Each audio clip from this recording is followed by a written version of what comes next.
everyone, and welcome to the all-new first ever VW Taos. This is a new subcompact crossover that, in the eyes of some, replaces the normal Golf. We're no longer getting the standard of fare Golf in North America. It's going to be GTI or R models only. So if you want a small runabout Volkswagen that isn't the Jetta, it's probably going to be this new Taos. And VW was a little bit behind in this segment of the market. The subcompact crossover has had many new additions in the past few years, but VW seems to have a little bit of a trend for this. They bring their SUVs maybe a little later to the market, but they have the opportunity to learn from their competitors to see what it is that people in this segment are actually shopping for. So with this product, I have to say that there's a lot of things that I really like about it, and the first thing is the size of the Taos. It is very large for a subcompact crossover. It might even be the largest out there. It's so big that if you were shopping for a Mazda CX-5, a Ford Escape, anything in the compact crossover segment, you should probably add the VW Taos to that list as well. The rear seat space is amazing for a product like this. I can happily sit behind myself, and the seats are raised a fair bit higher than what I'd say most other subcompact crossovers are. So you get into a vehicle like this, and for someone that's 6'4", I'm very happy in the front seat, I'm very happy in the rear seat, and the interior packaging of this Taos I think is very, very respectable.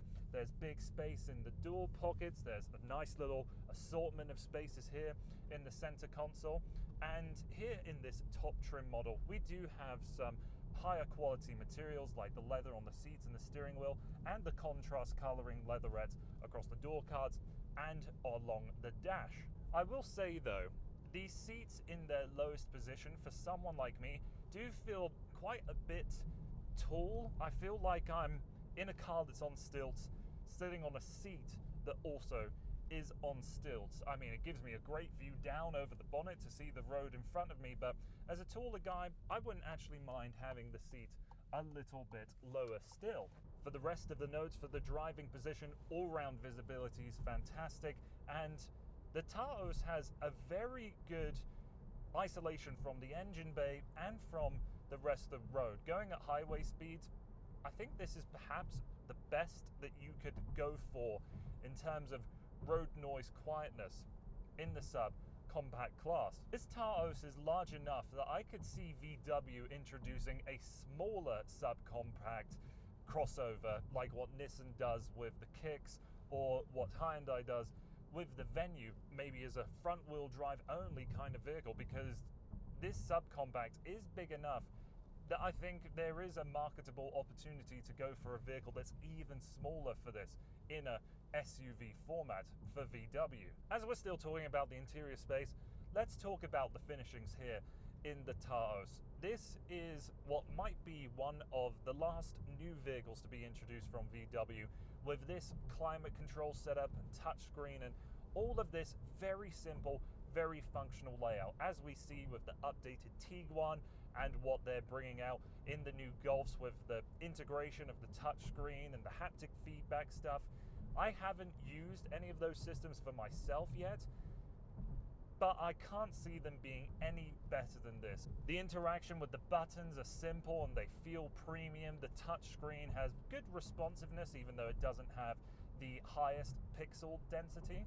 And with the simple buttons on the steering wheel, I mean, how could anybody think going to any other system is better than what VW has been getting right for so many years? So I'm in this vehicle now with a slight wistfulness for the things that are bound to come for all of the upcoming iterations of new VW products or refreshed VW products. Other things that I like, I said I'd like the storage and the space.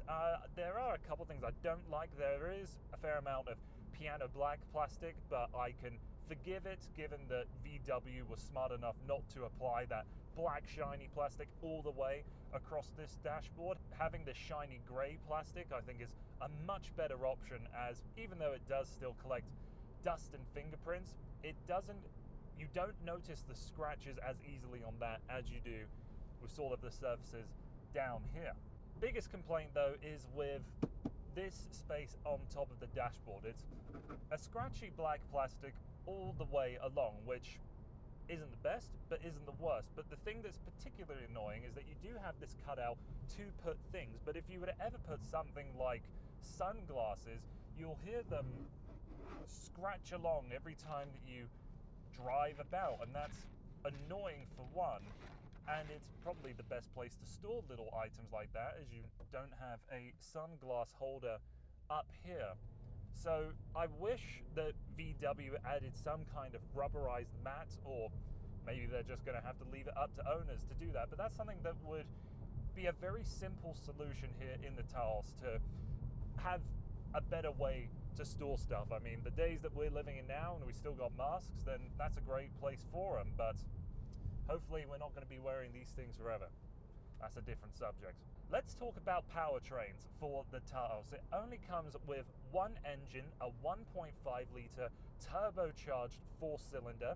It has 156 horsepower and 184 pound-feet of torque. The basic version of the Taos, it's front-wheel drive with an 8-speed single-clutch automatic transmission, or if you go for all-wheel drive, you will be locked into a 7-speed dual-clutch transmission. I have a few mixed opinions on this powertrain, in all honesty. The first 25-30% of the throttle feels quite lively. It feels like you've got a lot of spunk in this engine, but that's because the turbo engages so quickly that you have this sense of enthusiasm and sense of quite a fair amount of power. But as soon as you get past that initial 25-30% in the throttle pedal, and let's say you try and mash it, even though the transmission is good at reacting and downshifting, you realize that after about 3,500 RPM, there's just not a lot of power left in this motor. It's no real problem for highway passing, honestly, just because the engine and the transmission combination is good at gearing down and maximizing that power band potential. But if you have to do really quick merges onto a highway, let's say, the VW might disappoint you slightly. But it is a very refined powertrain. Even if you mash your foot, it never really gets that loud or that coarse.